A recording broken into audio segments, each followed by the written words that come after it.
అంటారు కానీ స్వయంగా వీళ్ళే ఇచ్చినటువంటిది అవుతుంది అనేటువంటిది నా యొక్క అభిప్రాయం. రైట్. ప్రేమ్ గాంధీ గారు నమస్తే అండి. నమస్కారం. ప్రేమ్ గాంధీ గారు ఏమంటారు? మరియు ఈ అధ్యక్ష పదవి పైన పదవీ కాలం ముగుస్తుంది. ఇప్పటి వరకు అసలు పిసిసి అధ్యక్షుడు ఎవరు అనేది ఇప్పటి వరకు తేలలేదు. మీ ఒపీనియన్ ఏంటి? అసలు అంటే ఎవరిని పెడితే బాగుంటుంది అని అనుకుంటున్నారు మీరు?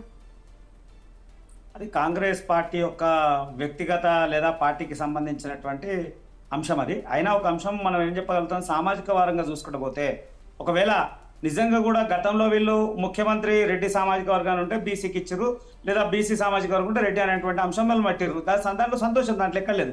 కానీ ఒక మాత్రం ఆలోచించాలి, దేశ స్థాయిలో ఉన్నటువంటి ఇలా మార్పుల కాంగ్రెస్ పార్టీ ఎవరికి అవకాశం ఇచ్చింది? మల్లికార్జున ఖర్గే వ్యక్తిని ఇచ్చింది. ఒకవేళ తెలంగాణలో కూడా అలాంటి సామాజికం ఎవరైతే బడుగు బలహీన వర్గాలకు సంబంధించినటువంటి సామాజిక వర్గాల్లో ఉన్నటువంటి వ్యక్తులకు ఇస్తే కాంగ్రెస్ పార్టీ కూడా కొంచెం ఇచ్చేసేటువంటి అవకాశాలు ఉంటుండే. ఏమని, మేము కూడా ఎవరైతే ఎస్సీ ఎస్టీ బీసీ మైనారిటీ వర్గాలు ఉన్నటువంటి వ్యక్తుల్ని మేము ఆదరిస్తున్నాము, వాళ్ళు కూడా రాజకీయ ప్రోత్సహిస్తున్నాం అనేటువంటి అంశం ఉంటుండే. కానీ మళ్ళా కూడా వాళ్ళ కనుసన్నల్లో ఉండేటువంటి వ్యక్తుల్ని పెట్టుకునేటువంటి ప్రయత్నం ఇక్కడ చేస్తుంది. మనం ఇక్కడ పూర్తిగా గమనించవచ్చు.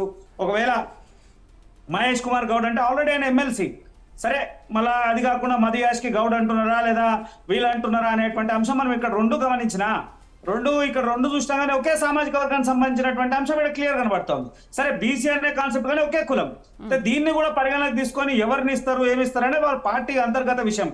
కానీ రాష్ట్రాల వారిగా చూసుకుంటే ఒక భారతీయ జనతా పార్టీ అన్ని సామాజిక వర్గాలకు, అన్ని ఆ బడుగు బలహీన వర్గాలకు, ఎస్సీ మైనార్టీ అన్ని వర్గాలకు న్యాయం చేసిన దాఖలాలు ఎన్నో రాష్ట్రాలు ఉన్నాయి. సరే కాంగ్రెస్ పార్టీ కూడా తెలంగాణ రాష్ట్రంలో ఎట్లా అధికారం ఉన్నటువంటి పార్టీ, ఇబ్బందికర వాతావరణం ఏముండదు, 5 సంవత్సరాలు పాలన కొనసాగుతూ ఉంటది. కానీ ఒక కొత్త ఒరవడిని తీసుకొని వస్తే బాగుంటుందని నా యొక్క పర్సనల్ ఒపీనియన్ తప్ప పార్టీ ఒపీనియన్ కాదు.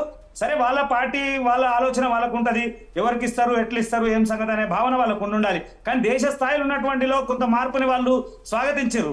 అట్లనే రాష్ట్రంలో కూడా జరుగుతుందని ఎక్స్పెక్ట్ చేసాము. కానీ అదే 2 పేర్లు మాత్రం వినబడతా ఉన్నాయి. సరే అది ఎప్పుడు జరుగుతుంది ఏం జరుగుతుంది తినబోయే ముందు రుచులు ఎందుకు అన్నట్టు రేపో ఎల్లుండో బహుశా ఆ విషయం తెలిసే అటువంటి అవకాశాలు ఉన్నాయి. ఆ 2 పేర్లే వినబడతా ఉన్నాయి. మళ్ళా ఆంధ్రప్రదేశ్ రాష్ట్రంలో మాత్రం భారతీయ జనతా పార్టీ ఒక మహిళకు అవకాశం ఇచ్చాం. సరే ఇక్కడ కూడా మహిళకు అవకాశం ఇస్తారేమో అనేటువంటి ఆలోచన కాంగ్రెస్ ఉంది. సరే భారతీయ జనతా పార్టీ కూడా పూర్తిగా ఆచితూచి చేసినటువంటి నిర్ణయాలు ఎన్నో ఉన్నాయి. సరే కాంగ్రెస్ పార్టీ యొక్క నిర్ణయాన్ని ఎంతవరకు స్వాగతిస్తారు, పార్టీ ఉన్నటువంటి సీనియర్ వ్యక్తుల యొక్క ఒకరికొకరికి సమన్వయం ఎట్లుందనేది చూడాలి. ఎందుకంటే ఇక్కడ వచ్చిన వ్యక్తి కొత్త వ్యక్తి, ముఖ్యమంత్రి స్థాయిలో ఉన్న పార్టీలో సీనియర్లు ఎంతో మంది ఉన్నారు. ఈయనతో అందరు ఏకేమిస్తారు అనేటువంటి ఆలోచన కూడా లేదు. సరే ఎట్లా జరుగుతుంది ఏం జరుగుతుంది అని మనం వేచి చూడాల్సింది. రైట్. దిలీప్ గారు ఏమంటారు? మరి ఇప్పుడు కేకే ఆగమనం ఎలా చూడాలంటారు? ఒకవేళ మీరు కూడా బీజేపీ అన్నట్టుగా ఏపీలో మహిళకు అధ్యక్ష పదవి ఇచ్చినట్టు ఇక్కడ కూడా ఒక మహిళకు తగిన ప్రాధాన్యత ఇస్తారా? ఎందుకు ఆ 2 పేర్లు మాత్రమే వినిపిస్తున్నాయి? మరోవైపు కేకే కూడా అంతకుముందు 2005 నుంచి 2008 వరకు కూడా